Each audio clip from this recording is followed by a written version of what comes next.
Cape Media Center, building community through media.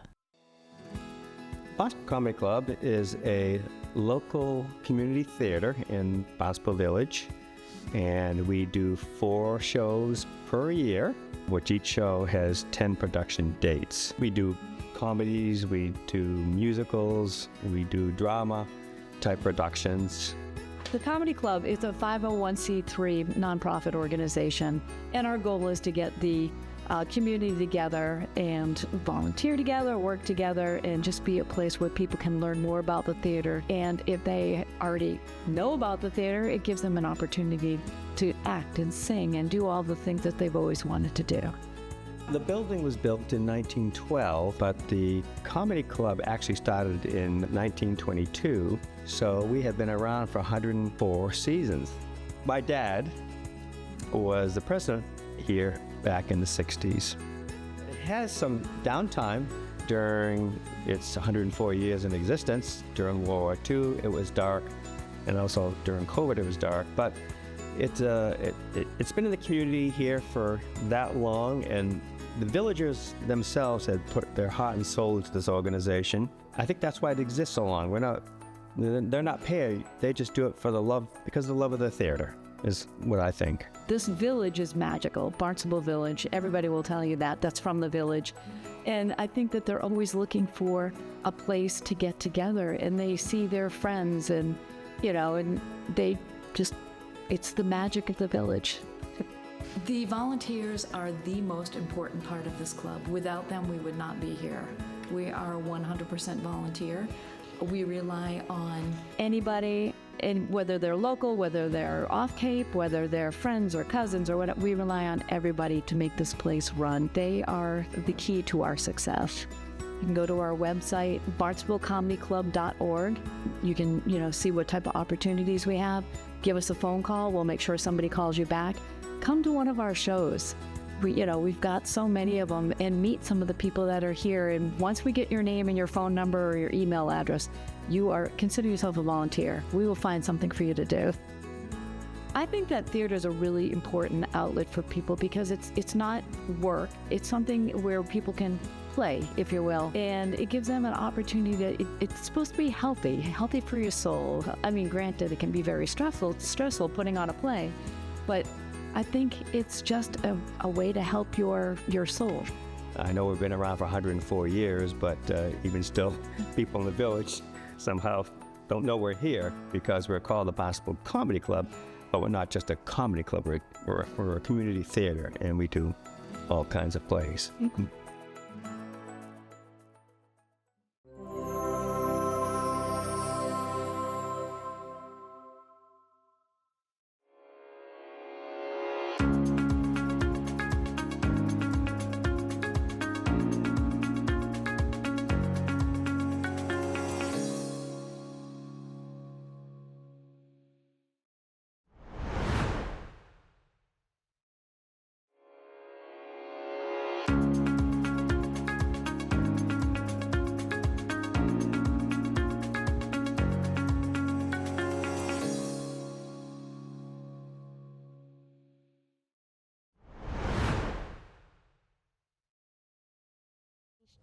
My name is Lauren Arcamano, and I am the Executive Director at the Chatham Conservation Foundation. The Chatham Conservation Foundation is the oldest land trust here on Cape Cod.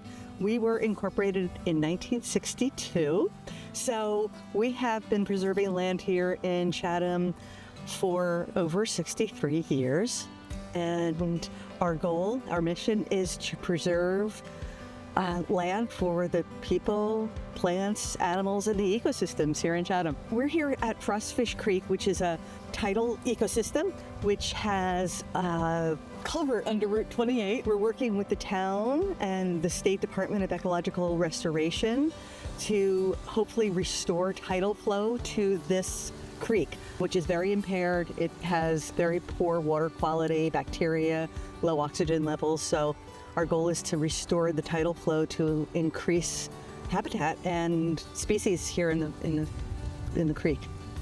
Right now, we are working on 7 other different restorations throughout town. We have over 800 acres. So some of our acreage is small. This one is on the larger side, but we have a little 1-acre area down at the corner of Old Harbor Road. We're removing invasive species and trying to replant natives. Over on Orleans Road in North Chatham, we've been working for the past 6 years to restore a meadow and an archaeological dig site next door to the Nickerson Family Association, where the original Nickerson homestead is. And then we have other little restorations, including the front lawn of the Mayo House, which is our headquarters on Main Street. And we tore up all the grass that was there once a long time ago and replanted that with all native species. So now it's a really great demonstration of what a Cape Cod lawn looks like, filled with pollinators, and it's really a beautiful place.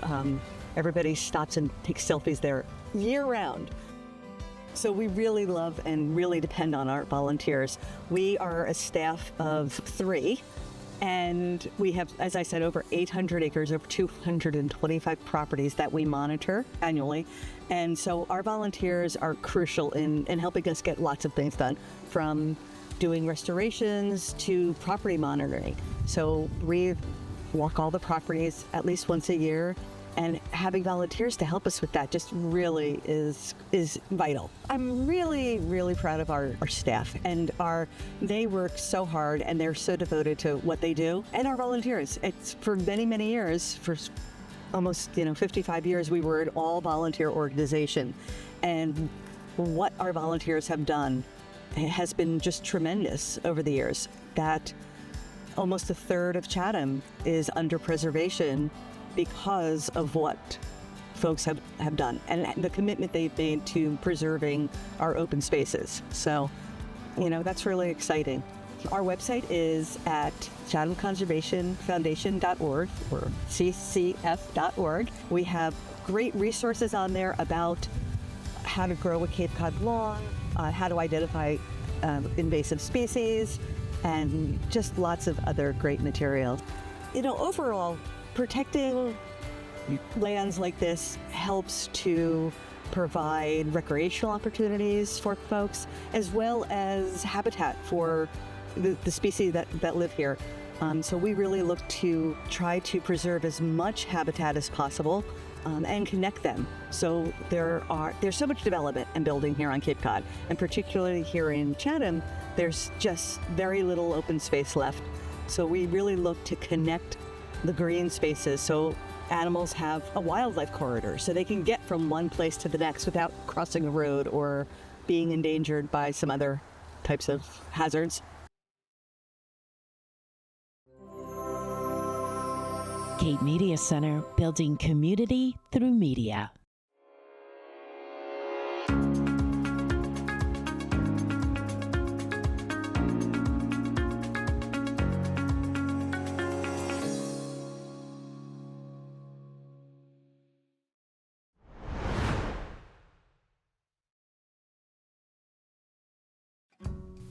With over 500 nonprofits on the Cape, it can be difficult to make your organization's message heard. That's where video comes in. It can engage your intended audience and allow for better retention, improved clarity, and understanding. Cape Media Center is willing to help your organization create a persuasive message through the power of video. For a small fee, we'll work with you to create a compelling public service announcement and even produce a full-length television segment showcasing your nonprofit in depth. Once completed, these videos will run on Comcast Channel 26, Roku TV, Fire TV, and Apple TV. Plus, your organization can use these videos in your own newsletter, website, and social media platforms at no additional cost. So let's work together to strengthen your outreach and better serve our community.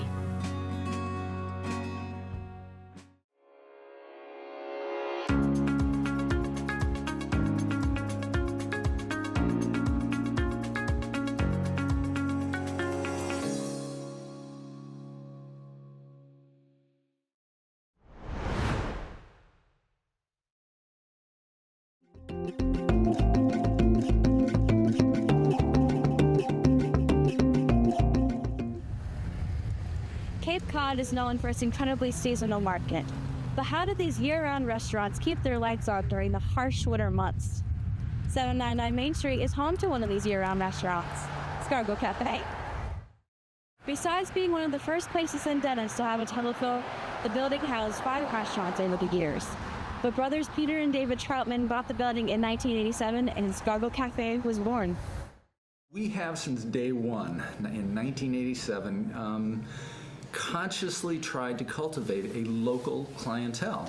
We knew that there was going to be an off-season, and rather than taking what was low-hanging fruit, the tourists, or across the street is the Cape Playhouse Theater, that's easy business to get. The problem is if you become dependent on it, we always felt that, well, what happens when that dries up and goes away? So we did a number of different things from day one that would minimize the amount of tourism and special event traffic and really actively work towards developing an off-season clientele.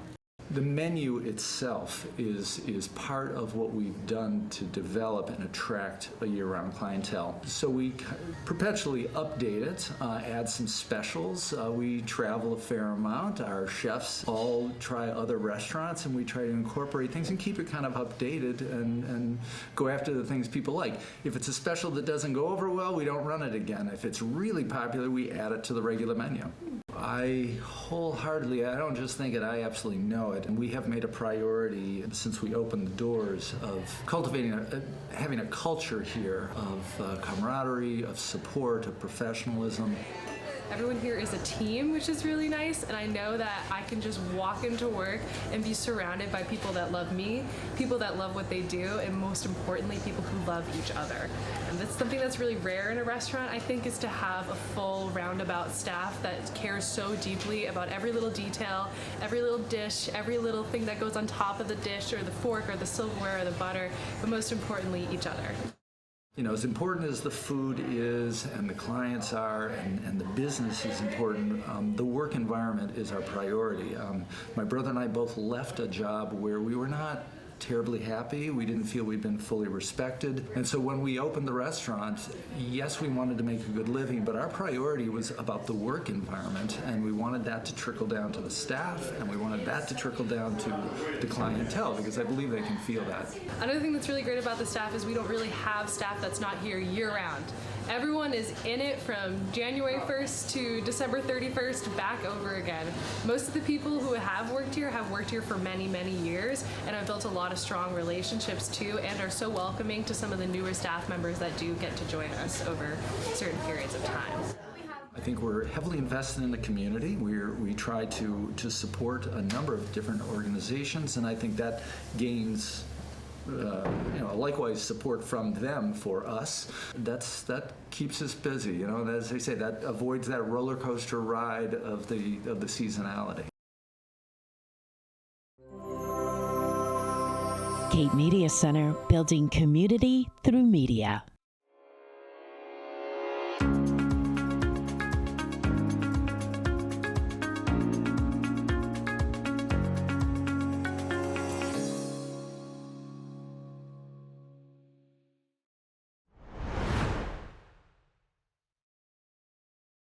In early 2024, the Harbor Fox Coffee Bar became the newest kid on the block at the Suites at Bass River Marina.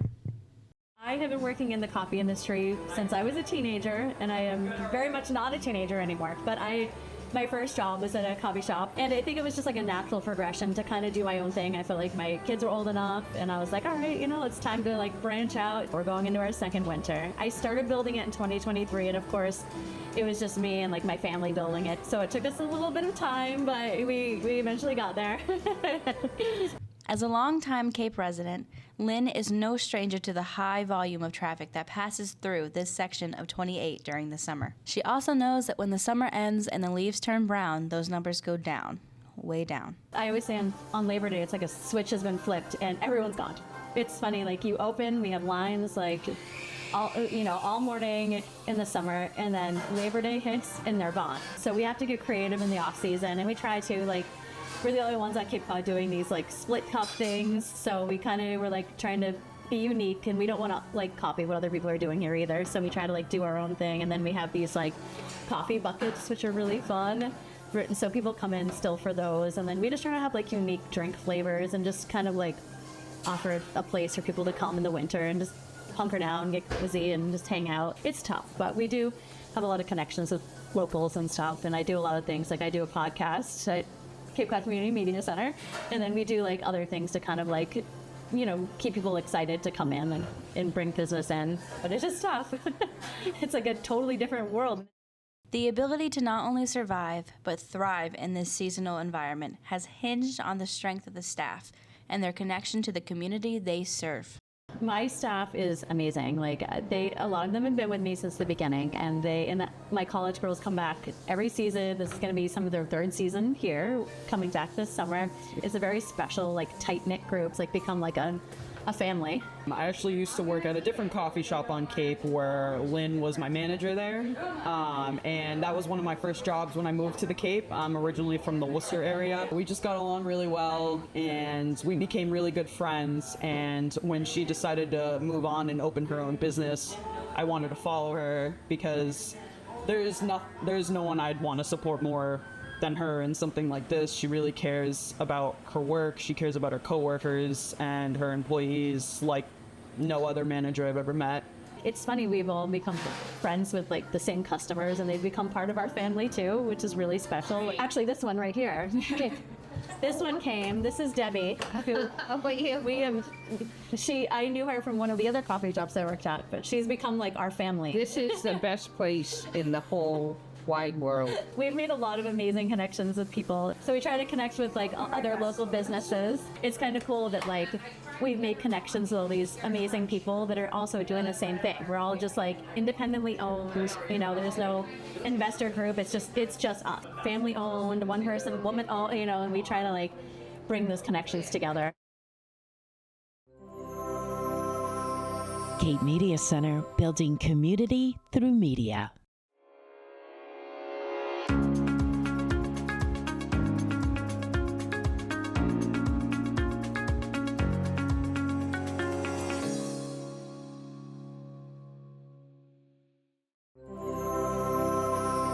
Cape Media Center, building community through media. For those who have driven past this location since the early 2000s, it may be difficult to believe that this was once a vast expanse of cranberry bogs. What we're seeing now is the result of a couple of decades worth of planning and eventual execution of a massive ecological restoration project that the Harwich Conservation Trust took on since purchasing these erstwhile bogs from the Kroll family back in 2001. We created this eco-restoration outcome where we have restored water quality with Brook flowing freely for the first time in over a century. We have thriving wildlife habitats, and we have a beautiful new trail system, including a half-mile wheelchair-accessible loop. Named for the late founder and president of the Harwich Conservation Trust, the accessible trail has already proven to be a huge draw for the property. It's almost perfectly flat and easy to move across, and it's level with the several bridges that have been built over Brook, giving its visitors plenty to look at. The views are just extraordinary. When they come into the parking lot, whether it's a short-term visit to just take a lunch break, or whether they have more time on their hands and they want to take a longer loop, they can embark on this half-mile all-persons trail, a wheelchair-accessible loop. We're hearing from folks that might have had joint replacements or maybe some arthritis, and they want a stable surface to walk on. Families with youngsters and strollers are also enjoying it. In that regard, the trail has earned itself the title of Ideal Lunch Break Hike for locals. And for those who may want to venture beyond the half-mile loop trail, there are options. Here on this corner is where the two paths converge, and the trail goes from being wheelchair accessible to something a little more rugged. But if we continue moving forward in this direction, we'll come across the 100-foot bridge where we can take in some more views. In our travels, we can see that the property is made up of 4 interconnected ponds. The first 3 are fresh water, and from the 100-foot bridge, we can see the 4th pond, which is a brackish mix of fresh and salt water. This eventually leads out to the edge of the property on Hoyt Road and continues on to Saquatucket Harbor. One other element that may stand out to first-time visitors to the property is the sheer volume of birdhouses that dot the landscape, and there's a good reason for it. There has been an enormous increase in wildlife and avian activity. The avian count is somewhere around 162 species that have been documented on this site since we started keeping a count at the end of construction. In its visual simplicity and natural beauty, the Cold Brook Preserve may be a helpful reminder for Cape residents, particularly those who have called it home for the past few decades, that there are still places on this special East Coast peninsula known as Cape Cod that are off limits for development. My mom and dad raised my brother and I on the Cape, and so growing up on the Cape, especially in the 80s, I saw a lot of changes. I saw a lot of the wild places that I would turn to and explore. I saw them disappear. So it made an impact on me, and I'm so grateful to be able to work with the community and our project partners on efforts to restore and renew wild places like this. But while all of this scenery is easy on the eyes, the truth is getting to this stage was no easy feat. As a reminder to visitors as to just how much work was involved in its creation, they've set up these information stations explaining the how and why of it all. Part of what we hope people can understand is the complexity of this project and the complexity of the work that turned it from a cranberry bog into what they are seeing.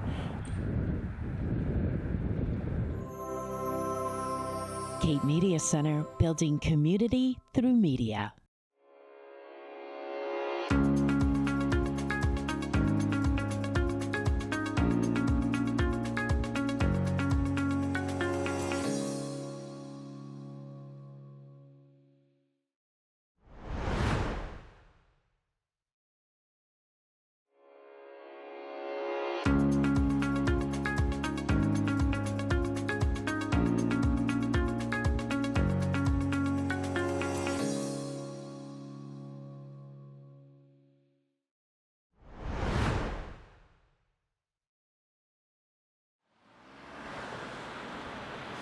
The Rotary. It's an obstacle that countless Cape Cod residents have to circumnavigate every single day in some way, shape, or form. For many of them, it may very well be the most stressful part of their day, which is understandable. There's a bit of a chaotic element to multiple lanes of traffic with several points of exit and entry all meeting up in the same circle at varying speeds. For visitors to Cape Cod arriving here by way of the Bourne Bridge, the Bourne Rotary is the first thing they see, and when they're done with it, it's likely the last thing they want to see. Again, that chaotic element is front and center here. Of course, not every vehicular roulette wheel offers up the same white-knuckle experience. Here at the west end of Hyannis, the Rotary has a much more relaxed atmosphere, with everyone coming and going with relative ease and order. This pattern seems to continue with each traffic circle the farther we get from the hustle and bustle. In fact, in the more rural areas, the name even changes to something a little more polite sounding. The roundabout. It's got a bit of a European air about it.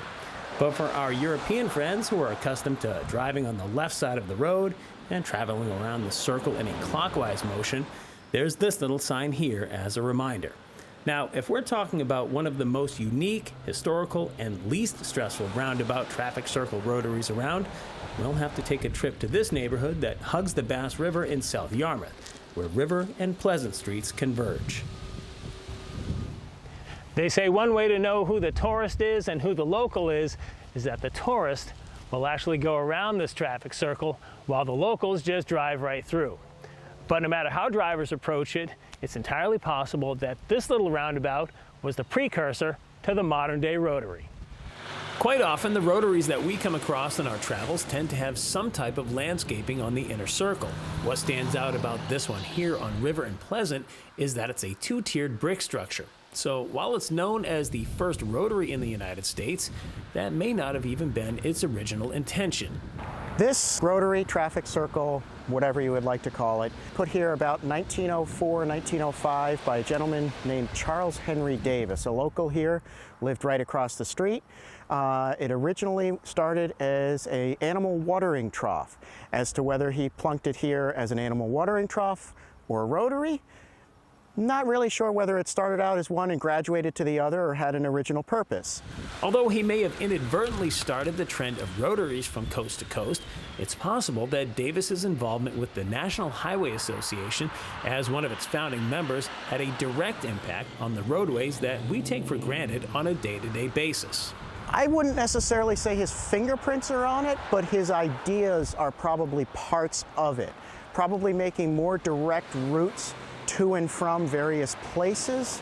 At the dawn of the automobile, people were becoming more mobile, relying less on animal transportation and more machines. Early cars obviously didn't go that fast, but they couldn't handle the kind of rough terrain like a horse could as much. So they were trying to level ground and make more direct routes to certain areas instead of like S-curves and everything around the landscape. It was more a straight shot, as much as one could have.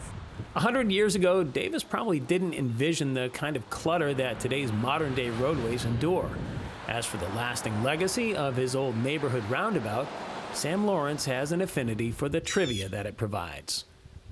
To me, this is exactly what I want it to be.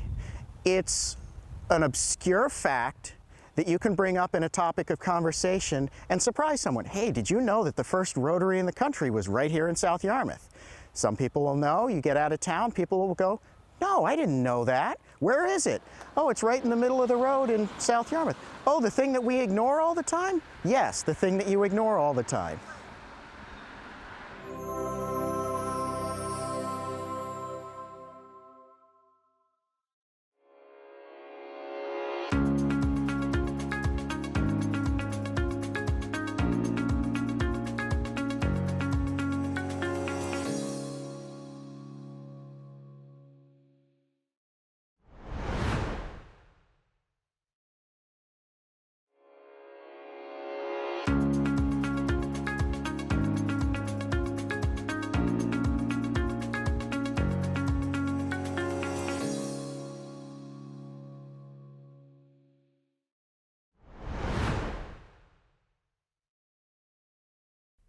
Hey, I'm Kayla. I was an intern at Cape Media Center back in 2019, and that experience totally launched my career in media. And I'm Destiny. I was right there with Kayla in 2019, learning everything from camera work to editing and loving every second of it. The staff here at Cape Media Center were always hands-on and always willing to answer our questions, especially with our final project. We created a series of videos called the Blue Economy Project, where we dove deeper into how the ocean plays a vital role in Cape Cod's economy. The series was well approved, and we couldn't have done it without the Cape Media Center. Fast forward to now, I'm working in live music production and have even worked at venues such as Gillette Stadium and Fenway Park. And I actually came full circle. I'm back at the Cape Media Center, this time on staff. Cape Media Center gave us the tools, the confidence, and the real-world experience to chase our creative goals. It's more than just a media center, it's a launch pad for your future. Start your story at Cape Media Center in Dennisport. Cape Media Center, your voice, your vision, your community.